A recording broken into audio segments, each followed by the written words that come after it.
తాకట్లో ఉన్న మీ బంగారాన్ని విడిపించి ఆ రోజు ఆన్లైన్ రేటుకి కొంటాం. Sharma gold company. సరదాగా పొలం పనికి వెళ్తున్న తల్లులతో వెళ్లిన ఇద్దరు చిన్నారులను మృత్యు కబళించింది.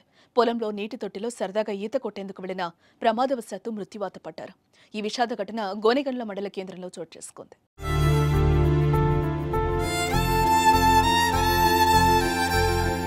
కర్నూలు జిల్లా గోనెగండ్ల మండల కురువపేటకు చెందిన బోయ మందకల్ సరస్వతి దంపతులకు ముగ్గురు కుమార్తెలు కుమారుడు ఉన్నారు.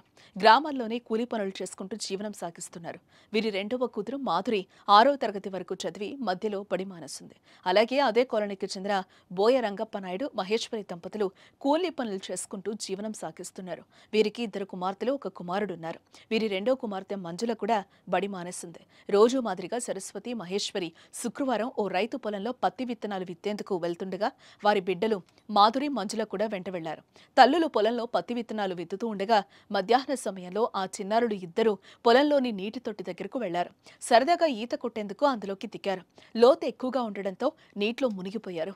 కొద్దిసేపటి తర్వాత పిల్లలు కనిపించకపోవడంతో అనుమానంతో నీటి తొట్టిలో చూడగా ఇద్దరు విగత జీవులుగా కనిపించడంతో గుండెలు బాదుకున్నారు. కుమార్తెల మృతితో కుటుంబీకులు కన్నీరు మున్నీరుగా విలపించారు. అప్పటి వరకు తమతోనే ఉన్న కూతుళ్లు ఇలా శవమై కనిపించడంతో 2 కుటుంబాల్లో తీవ్ర విషాదాన్ని నింపింది. ఉదయాన్నే పనికి వెళ్ళారు. మా అన్నకి 3 కూతుర్లు, ఇందులో 2 అమ్మాయి పనికి వెళ్ళింది. ఉదయాన్నే పనికి వెళ్ళిన తర్వాత 2 గంటలకు పని అయిపోతే వాళ్ళు నీళ్ళ దగ్గరికి వెళ్ళి ఈత కొట్టడానికి వెళ్ళారు. అక్కడ నీళ్ళు ట్యాంకులో నీళ్ళు ఎక్కువ ఉన్నాయి, వాళ్ళకి ఈత సరిగా రాదు. ఈత రాకపోవడం వల్ల 2 అమ్మాయిలు మృతి చెందినారు.